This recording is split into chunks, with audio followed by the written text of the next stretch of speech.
So hey guys, welcome back to another video, and in this video I'm going to show you how to add attack and the full rat enemy uh, state in our game. So right now, as you can see, the rat was not attacking the player because it doesn't have any attack animations, right?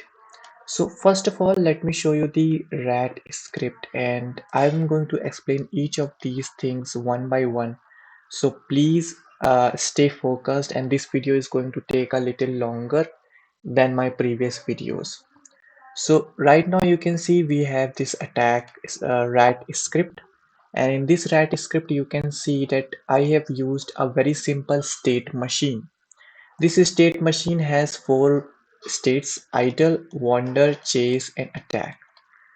So how these states works, let me show you. So right now you can see this is our rat, and it is basically checking these boxes. This is the rat range. So this is the range of this rat.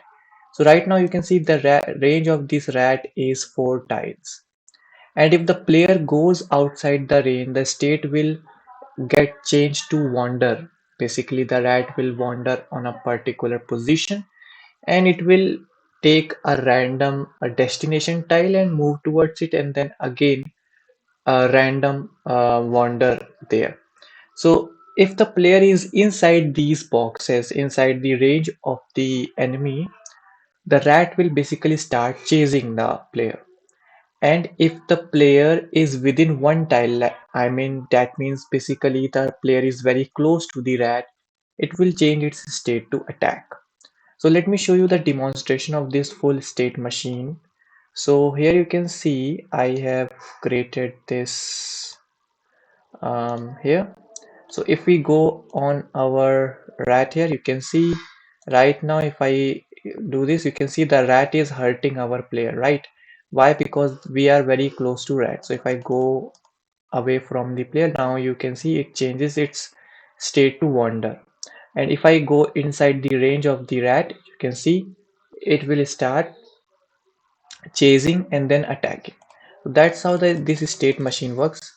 And so let me show you how to implement this here in your code. So first we will create this simple enum structure here. So this is state, and we got these four sticks, which is idle, wander, chase, and attack. After that, we just need to do one thing, which is we need to set the default state. So the default state will be wander state.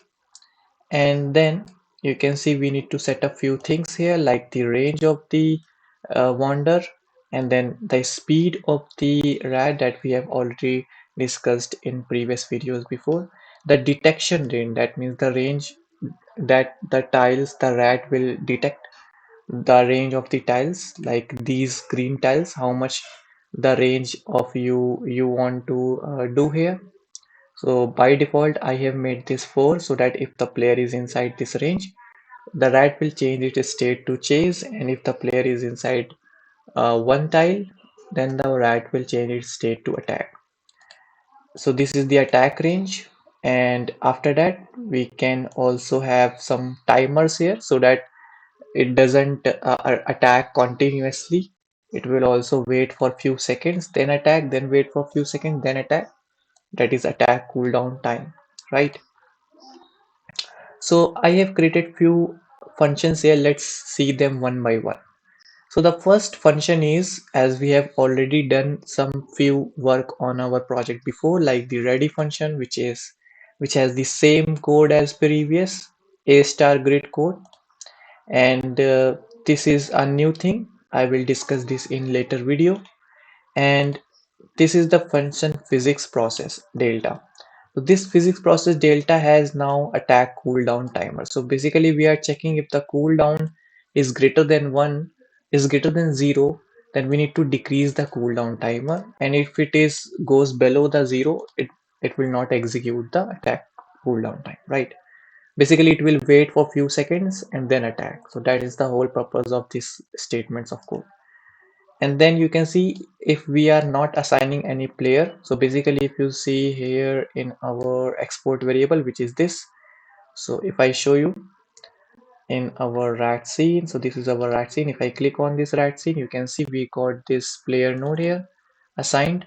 So if we click on this player node, you can see that the rat rat needs to know what a player is, right? So that's why we have done this thing here. So if the player is not assigned, it will always wander. Okay. Variable distance is equals to get assigned to player distance tile. So basically we are getting the distance between the player and the rat. So how to do that? We just need to use this function. So this function does simple thing. It calculates the distance between the player's global position and the rat's global position. And we are dividing it by 16. And why we are dividing it by 16?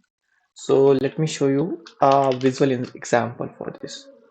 So suppose if we have this distance, so this is our player. So let me just change it to brush. So this is our player and this is our rat.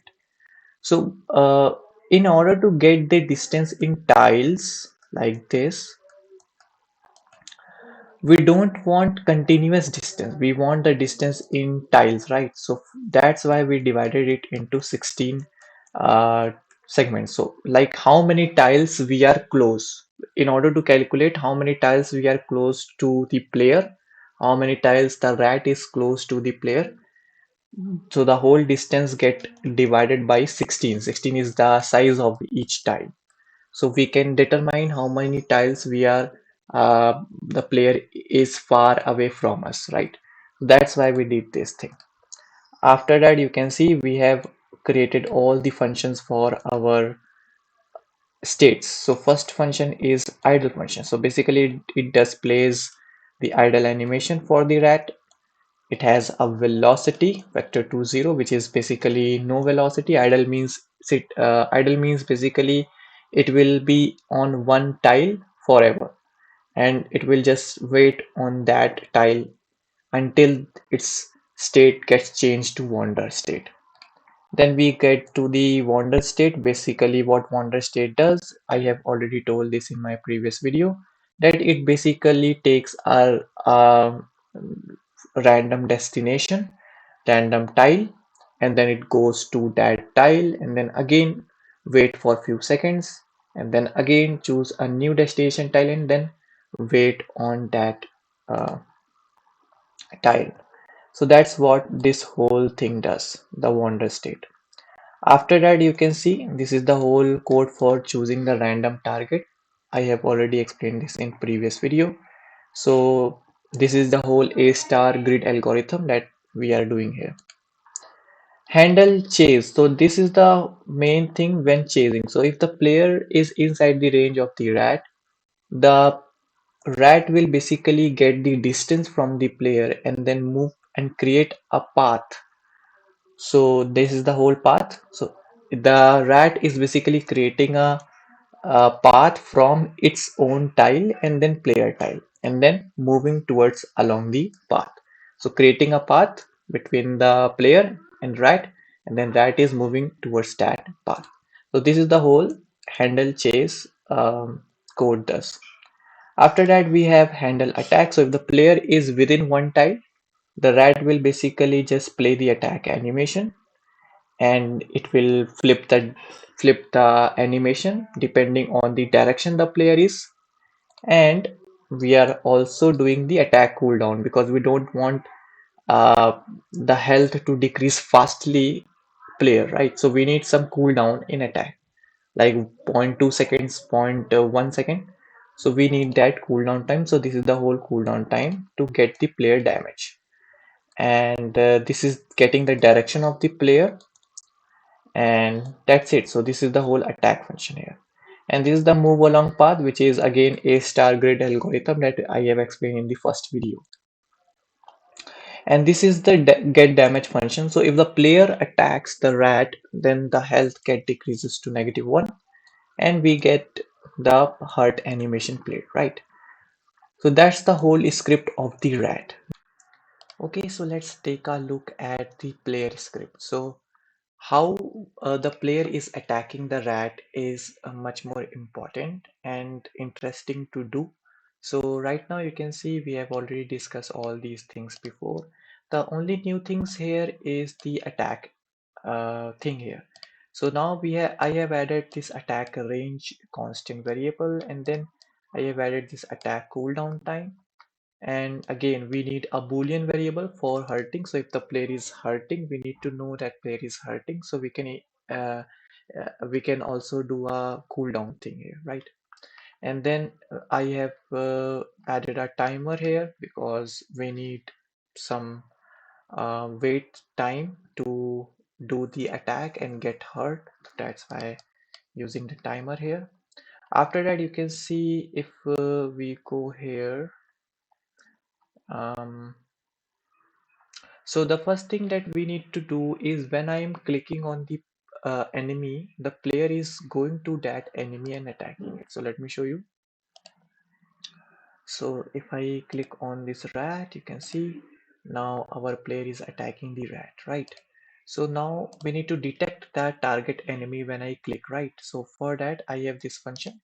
So in this function, basically, I am going to take the space, which is our word 2D, and then we are checking the mouse position. And if on that mouse position there is a body which is in the group enemy, that means that we have clicked on the enemy. So that's why I have used this function, right? And you can see we also got this move thing here. So if I clicked on enemy, then the player will create a path towards that enemy position and move towards it. After that, let's go for the path to position. Yes, so this is the function which does that. Basically, it creates a path from the player to the enemy that we have clicked. So this is the whole function that does that. The set path does the same, but it uses the current AStar Grid algorithm to build the whole path.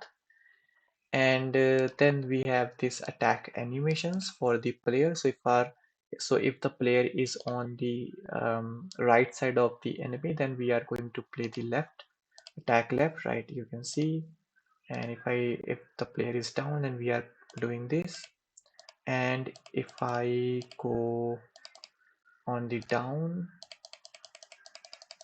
let me just go to down, let me just go like this, and you can see we are attacking from the upside. So this is the whole animation thing here. That's it. So after that, we just get, I have created the same get damage function. So if the player is getting hurt, so I have also added one more thing. So if you see in the player, I have added this hurt box. So this hurt box detects the enemy. So you can see this is the whole hurt box. So if the enemy is inside this hurt box, it gets damaged, right? So this is the hurt box. So we enable hurting is equals to true. And if the body, if we exited from the hurt box, if the rat exited from the hurt box, then we are going to set the hurting is equals to false, and the animation that hurting animation is playing, it gets stopped. And that's it. So that's the whole thing in this video I have to tell you about. Thanks for watching. If you like this video, please do a subscribe. In the next video, I'm going to show you how to create health bar and hertz for your video game. Thanks for watching.